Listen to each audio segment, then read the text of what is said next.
Saudara, Anda menyaksikan Kompas Bisnis bersama saya Putri Oktaviani. Saat Indonesia dirundung ketidakpastian jenis barang apa saja yang kena kenaikan PPN, Vietnam justru menurunkan PPN.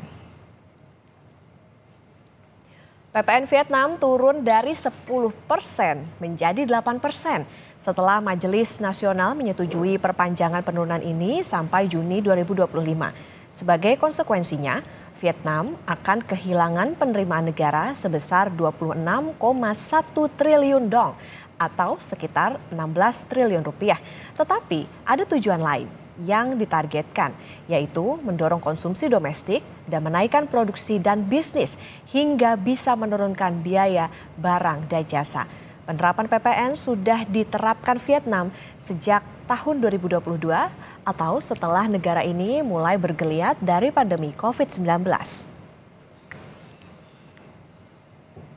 Menteri Keuangan Sri Mulyani bilang pemerintah belum rampung menyusun finalisasi formulasi paket kebijakan ekonomi yang di dalamnya mengatur kenaikan PPN 12% untuk barang mewah.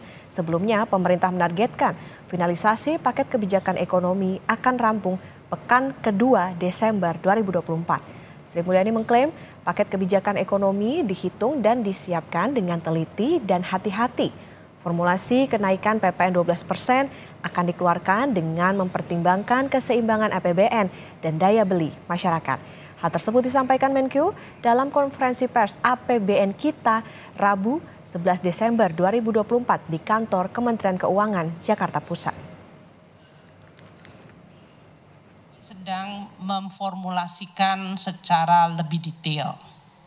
Karena ini konsekuensi terhadap APBN, terhadap tadi yang disebutkan aspek keadilan, daya beli, dan juga dari sisi pertumbuhan ekonomi perlu untuk kita seimbangkan.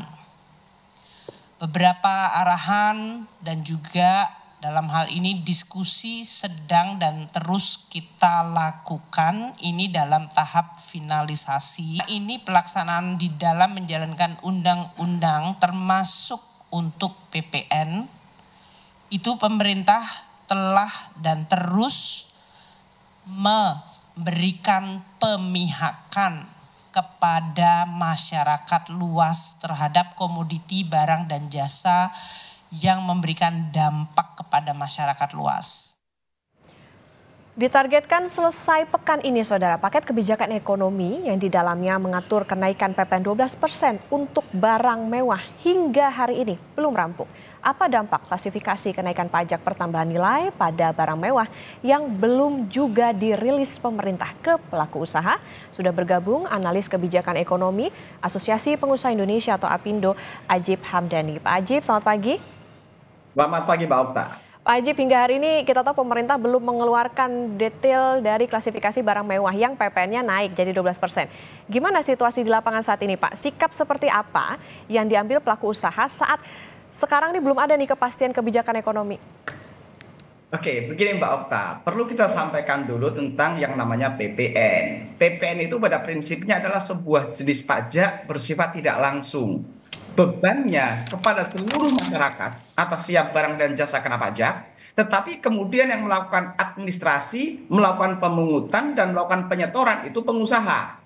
Nah, itu tentang jenis PPN dulu. Nah, kemudian Mbak Okta, kalau kita lihat narasi dari pemerintah ketika ingin menaikkan tarif PPN dari 11% menjadi 12% hanya untuk barang-barang mewah, kita mencatat di sini ada dua hal yang membuat kita confuse, dalam hal ini masyarakat confuse, pengusaha confuse, karena masyarakat menjadi subjek pembayar pajaknya, pengusaha menjadi administrator dan pemungut pajaknya, dan kita lihat pemerintah dalam hal ini juga confuse. Coba kita lihat dari dua hal. Pertama berbicara masalah definisi. Kalau kita melihat ada definisi yang namanya barang mewah, Mbak Okta, sebenarnya sudah ada objek pajak lain yang namanya PPNBM, pajak penjualan atas barang mewah. Makanya kalau kemudian ada narasi, oh ini loh ada jenis-jenis barang mewah dan bahkan contoh-contoh yang ditampilkan, itulah contoh-contoh yang ada di PMK, Peraturan Menteri Keuangan nomor 141 tahun 2021. Itu adalah jenis-jenis dan definisi barang mewah yang sebenarnya dia bukan sekedar menjadi objek PPN, tapi menjadi objek PPNBM. Sekarang kalau kemudian pemerintah kembali mendefinisikan barang mewah untuk PPN, ini berarti ada jenis barang mewah untuk PPNBM, ada barang mewah yang untuk PPN. Jadi sebenarnya pemerintah pun kita lihat dalam hal ini juga cukup confused untuk mendefinisikan mana yang akan dikenakan pajak PPN.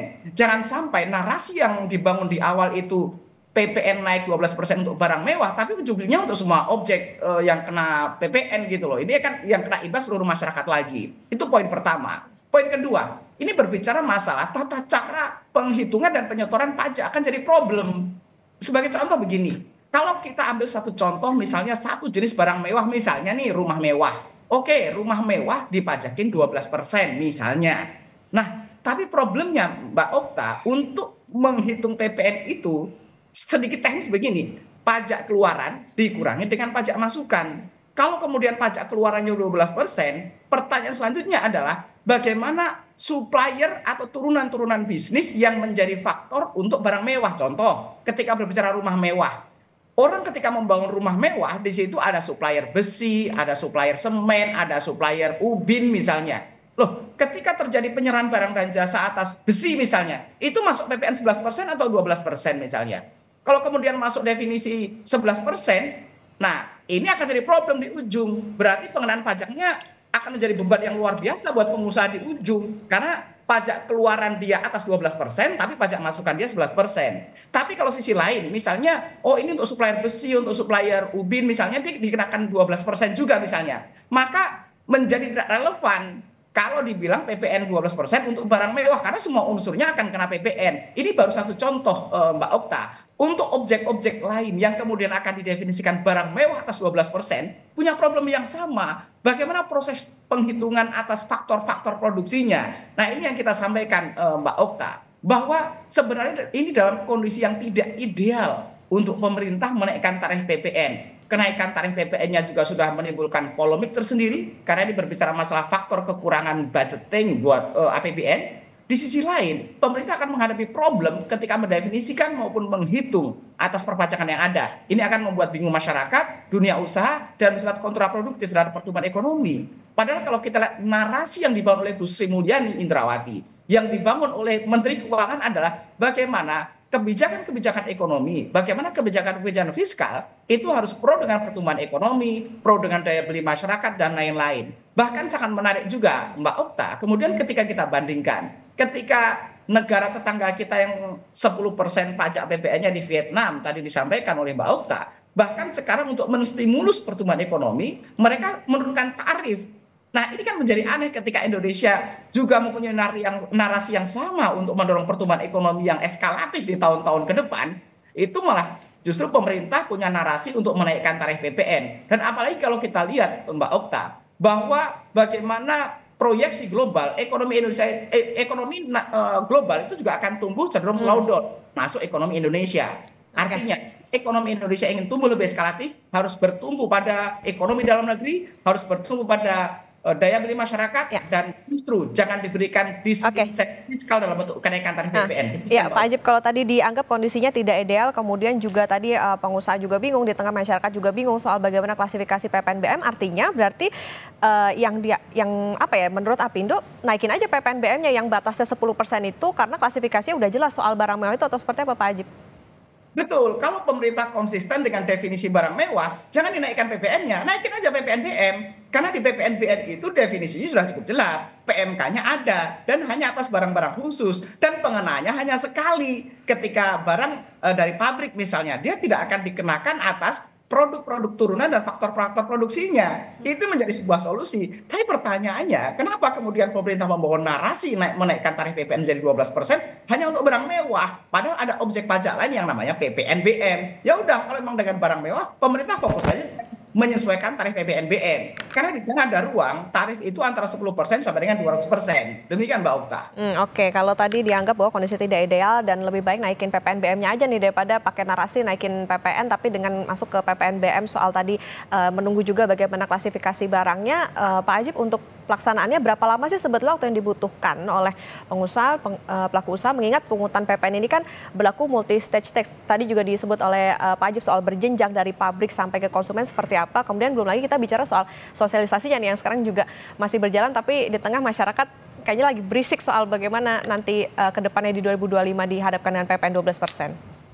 Oke, secara ekonomi nasional kita lihat supply and demand aja Mbak Okta. Di mana supply kita itu sedang mengalami konstruksi. Ini indikatornya ada di bagaimana PMI manufaktur kita yang juga mengalami konstruksi selama 5 bulan berturut-turut di bawah 50. Artinya indikator ini menjadi petunjuk bahwa kondisi supply kita memang belum dalam kondisi ideal. Kalau berbicara demand, di mana kita terjadi deflasi berturut-turut selama 5 bulan, ini juga menjadi indikator yang tidak terbantahkan bahwa daya beli masyarakat sedang kurang baik-baik saja. Nah, kalau kita lihat Mbak Okta, bagaimana tahun 2025 pemerintah hanya mempunyai ruang fiskal yang begitu sempit untuk bisa menopang daya beli masyarakat. Minimal kalau pemerintah tidak bisa membantu dalam aspek dan kebijakan fiskal untuk menopang daya beli masyarakat, minimal jangan membebani lebih. Itu yang menjadi harapan dunia usaha dan juga masyarakat luas Mbak Okta. Dan kalau kita lihat, bahkan di internal Apindo melakukan survei, 4 dari 10 perusahaan di tahun 2024 ini mengalami stagnasi penjualan. Dan ini menjadi indikator juga bahwa pemerintah harus lebih konsisten untuk mendorong kebijakannya, termasuk kebijakan fiskal yang pro dengan pertumbuhan ekonomi dan pro dengan daya beli masyarakat. Sesuai dengan narasi yang dibangun oleh Bu Menteri Keuangan. Jangan sampai narasinya berbeda, kemudian kebijakannya berbeda. Narasinya ingin pro dengan pertumbuhan ekonomi dan menjaga daya beli masyarakat, tapi insentif fiskalnya diberikan beban yang berat pada masyarakat. Itu yang menjadi harapan dunia usaha, Mbak Okta. Oke. Berarti gini Pak, kalau tadi disebutkan bahwa banyak pelaku usaha yang mengalami stagnasi di tahun ini. Artinya penegasan berarti kapan waktu yang ideal untuk pelaksanaan PPN 12% itu? Karena kan sekarang juga pemerintah masih tetap kekeh nih akan dilaksanakan pada Januari 2025, 1 Januari. Pemerintah sebenarnya mempunyai ruang yang banyak untuk menaikkan. Bisa dievaluasi di pertengahan 2025 atau misalnya di akhir 2025. Karena kalau kita lihat momentum di tahun 2025, ada juga kebijakan perpajakan misalnya yang namanya core tax system misalnya. Kemudian bahkan di Komisi 11 kemarin kita dengar masuk prolegnas 2025 juga ada kemungkinan tax amnesty misalnya. Banyak sekali kebijakan-kebijakan fiskal di tahun 2025 yang membutuhkan fokus pemerintah, yang membutuhkan konsentrasi pemerintah untuk bisa menjalankan dengan baik dan sukses. Misalnya udah pemerintah fokus dengan core tax sistemnya, pemerintah fokus dengan administrasinya, sambil kemudian bagaimana melihat daya beli masyarakat sudah kembali membaik. Bagaimana misalnya challenging-nya adalah selama 6 bulan berturut-turut targetnya adalah PMI manufaktur kita sudah mengalami ekspansi misalnya. Itu bisa menjadi sebuah indikator-indikator ekonomi makro yang disepakati di internal pemerintah. Bahwa pemerintah akan memberikan kebijakan fiskal ketika kondisi ekonominya sudah baik. Pemerintah akan memberikan kebijakan fiskal yang memberatkan masyarakat luas ketika memang daya beli masyarakat sudah membaik misalnya. Deflasi sudah mulai berkurang, bagaimana kemudian sekarang problem pengangguran juga masalah. Lebih dari 7 juta pengangguran yang ada di Indonesia. Dan berbicara PPN, Mbak Okta, ini nggak kenal masyarakat miskin, nggak kenal masyarakat menengah, nggak kenal masyarakat atas. Semua penyerahan barang dan kena pajak, barang dan jasa kena pajak kepada seluruh masyarakat, makanya dia dikenakan PPN. Jadi harapan kita Mbak Okta, pemerintah itu memberikan kebijakan fiskal ketika kondisi indikator-indikator ekonomi makronya sudah memperlihatkan dalam kondisi yang tumbuh atau dalam kondisi ekspansif. Demikian Mbak Okta. Oke, kalau dianggap tadi saat kondisinya sudah tumbuh bisa juga tidak harus di 1 Januari, tapi di satu sisi Pak ini kan juga kemarin kita tahu soal bagaimana indeks keyakinan konsumen, artinya ada optimisme di sana, kemudian juga inflasi melandai. Tanggapan Anda seperti apa? Oke, kita lihat gini. Kalau kita lihat narasi yang dibangun oleh Menteri Keuangan, sebenarnya kenaikan tarif PPN lebih kepada kepentingan budgeter, lebih kepada kepentingan untuk mengisi kas keuangan negara. Coba kalau kita lihat Mbak Okta, di bulan November 2024 ini penerimaan negara kita ini memang masih sangat challenging karena hanya sekitar di angka 1.680 triliun atau setara dengan 84%. Perkiraan kita memang akhir tahun 2024 ini istilahnya itu pencapaian penerimaan pajak itu akan mengalami shortfall atau tidak mencapai target. Sekarang kita memang bisa bayangkan ketika 2024 potensi shortfall, potensi tidak mencapai target, tetapi 2025 nanti target pajaknya sudah kembali dinaikkan menjadi 2.100 triliun. Artinya kemudian memang pemerintah harus mencari sumber-sumber penerimaan sehingga potensi penerimaan di 2025 itu menjadi aman. Tetapi saya pikir untuk menaikkan tarif PPN menjadi 12% itu bukan menjadi satu-satunya cara. Masih banyak alternatif-alternatif lain. Misalnya apakah mengevaluasi kembali tax expenditure misalnya. Atau kemudian mengoptimalkan core tax misalnya. Sehingga orientasinya sama untuk menaikkan tax rasio. Tapi caranya adalah pemerintah lebih fokus untuk bagaimana menambah basis data pajaknya, kemudian bagaimana kalau istilah yang umum adalah jangan hanya berburu di kebun binatang gitu. Jangan yang orang sudah bayar pajak kemudian cukup dinaikin tarifnya. Itu saya pikir kontraproduktif dengan pertumbuhan ekonomi secara agregat nanti di tahun 2025. Demikian Mbak Okta. Oke Pak, kita bicara soal yang terjadi di Vietnam tadi juga sudah ada di berita pengantar soal negara ini kan jor-joran nih utak-atik strategi pertumbuhan ekonomi. Bahkan PPN-nya juga diturunin dari 10% jadi 8% supaya biaya barang jasa murah, konsumsinya maksimal, belum lagi juga banyak insentif dari perusahaan yang investasi di sana. Sementara PPN ini kan bikin daya saing bisnis kita tertinggalkah dari Vietnam dengan kondisi yang seperti saat ini? Ada antisipasikah Pak soal ini? Singkat saja Pak Ajib. Kalau kita lihat sebenarnya Mbak Okta, di Undang-Undang Nomor 7 Tahun 2021 tentang Undang-Undang Harmonisasi dan Peraturan Perpajakan atau HPP, itu pemerintah punya ruang untuk membuat tarif PPN 5 sampai dengan 15%. Jangankan mau menaikkan, pemerintah kembali menurunkan ke 10% pun bisa kalau mau gitu.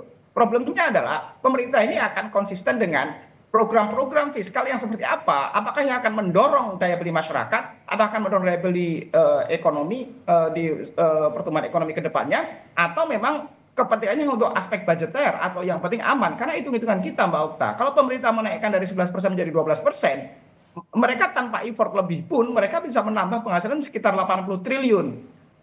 Itu hitung-hitungan secara matematika ekonominya, tapi problemnya adalah bagaimana dengan volume bisnis yang ada, bagaimana dengan daya beli masyarakat yang ada, bagaimana dengan kepentingan masyarakat luas terutama golongan menengah dan bawah. Kira-kira begitu. Jadi justru kita mengapresiasi ketika negara lain menurunkan tarif PPN, justru di kita itu menaikkan. Padahal kalau kita lihat Mbak Okta, lebih dari 60% produk domestik bruto kita itu ditopang oleh konsumsi rumah tangga. Artinya kalau pemerintah bisa mendorong kebijakan fiskal yang pro dengan daya beli masyarakat, saya pikir pertumbuhan ekonomi di tahun 2025 itu kembali bisa atas 5%. Tapi kalau pemerintah membebani daya beli masyarakat, maka 5% tahun 2025 pun akan menjadi sebuah hal yang sangat challenging. Demikian Mbak Okta. Oke, jadi harus dilihat dulu nih pemerintah gimana kemampuan dari masyarakat dalam menaikkan PPN. Kalau misalnya bisa sih dilihat dulu gimana apakah kebijakannya bisa dorong bagaimana konsumsi di masyarakat. Karena tadi konsumsi ini kan juga berdampak begitu pada bagaimana perputaran ekonomi yang bisa berdampak juga pada pertumbuhan ekonomi. Tentu saja sekarang yang kita tunggu adalah bagaimana solusi dari pemerintah. Karena masyarakat bingung, pengusahanya juga lagi bingung nih soal bagaimana paket kebijakannya. Terima kasih analis kebijakan ekonomi Asosiasi Pengusaha Indonesia atau APindo Pak Ajif Hamdani sudah bersama di Kompas Bisnis. Sehat selalu Pak Ajif.